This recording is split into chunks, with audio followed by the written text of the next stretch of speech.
Everyone, welcome back to my channel. दोस्तों, आज हम वीडियो में बात करेंगे एंसेस्टर प्रॉपर्टी को लेकर के, पैतृक संपत्ति को लेकर के, दादा इलाही संपत्ति को लेकर के। बात एक ही है, चाहे उसको किसी भी उससे कह सकते हैं। जो दादा इलाही प्रॉपर्टी होती है उस पर सुप्रीम कोर्ट का एक लेटेस्ट जजमेंट आया है। तो मैं बता रहा हूँ आपको इस वीडियो के अंदर कि वो लेटेस्ट जजमेंट क्या है। पहले क्या होता था दोस्तों कि पहले अगर संयुक्त प्रॉपर्टी है, जो जॉइंट प्रॉपर्टी होती थी, उसको बेचने के लिए परमिशन लेनी पड़ती थी। किसकी परमिशन लेनी पड़ती थी? जो बाकी घर के सदस्य होते थे उनकी ज़रूरत पड़ती थी उस संपत्ति को बेचने के लिए।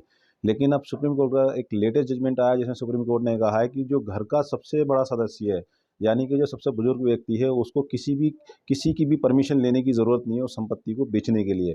क्योंकि दोस्तों यहाँ पे कुछ बातें और मुख्य बातें हैं जो सुप्रीम कोर्ट ने कही है, वो किस आधार पे, किस ग्राउंड पे उस प्रॉपर्टी को बेच सकता है, ये भी यहाँ पे देखने वाली बात है और उसको समझने की बात है। क्योंकि वो जो संपत्ति वो बेचता है वो किस ग्राउंड पे बेच रहा है, ये। तो चलिए दोस्तों, बात करते हैं अपने मेन टॉपिक की कि एंसेस्टर प्रॉपर्टी की। कि सबसे पहले तो मैं आपको ये बता दूं कि एंसेस्टर प्रॉपर्टी होती क्या है। दोस्तों, एंसेस्टर प्रॉपर्टी वो प्रॉपर्टी होती है जो दादा इलाही प्रॉपर्टी होती है या जो पैतृक संपत्ति होती है उसको एंसेस्टर प्रॉपर्टी कहा जाता है। और एंसेस्टर प्रॉपर्टी में जितने भी हिस्से होते हैं, जितनी भी वो प्रॉपर्टी होती है और जितने भी घर के मेंबर्स होते हैं, उन सबकी उसमें शेयर होता है। पहले क्या होता था कि जब एंसेस्टर प्रॉपर्टी होती थी, अगर उसमें से कोई व्यक्ति अपना हिस्सा बेचना चाहता था, चाहे वो घर का कोई भी मेंबर हो, तो वो पार्टीशन का सूट डालता था या उन सबकी एनओसी लेकर के ही अपने हिस्से को बेच सकता था।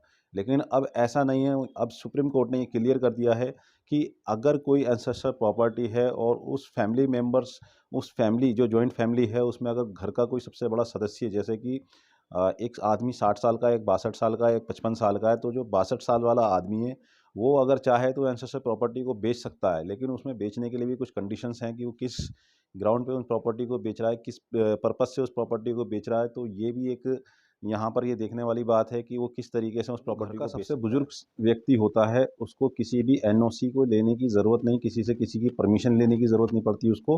वो उस प्रॉपर्टी को आसानी से बेच सकता है बिना पार्टीशन के सूट डाले।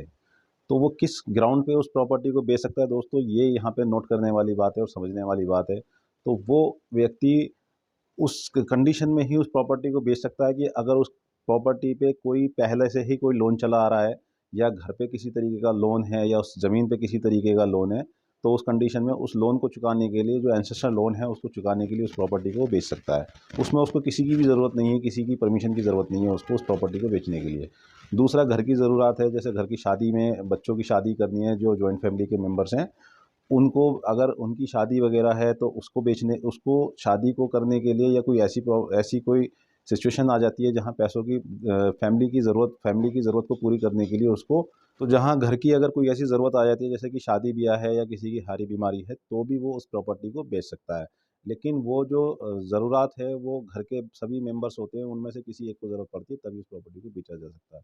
तीसरा ये है कि दोस्तों कि अगर उस प्रॉपर्टी पे पहले से ही उस पे कोई केस चल रहा है, तो उस प्रॉपर्टी के जो खर्चा है, उस प्रॉपर्टी में जो खर्च हो रहा है। तीसरा ये है कि दोस्तों कि अगर उस प्रॉपर्टी पर किसी तरीके का कोई मुकदमेबाजी है, कोई केस चल रहा है और उसमें एक्सपेंसेस, जो भी खर्चे की ज़रूरत पड़ रही है, तो भी वो उस प्रॉपर्टी को बेच सकता है, किसी उसके कुछ पार्ट्स को बेच सकता है। जैसे कि प्रॉपर्टी 10 बीघे की, उसमें 2 बीघे बेच करके उस केस में, वो केस लड़ने के लिए भी, वकील को फीस देने के लिए, या जो भी उसमें खर्चे आ रहे हैं उस खर्चे को भी पूरा करने के लिए उस प्रॉपर्टी को बेचा जा सकता है।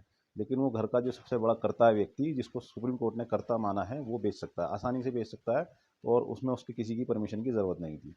तीसरा ये है कि जो घर का सबसे बड़ा मुखिया जो होता है घर का, जैसे कि जो सबसे सीनियर है, जो सबसे ज़्यादा बुजुर्गवार आदमी है, अगर उस पर किसी तरीके का कोई केस वगैरह चल रहा है, तो भी वो केस को लड़ने के लिए भी उस प्रॉपर्टी को बेचा जा सकता है।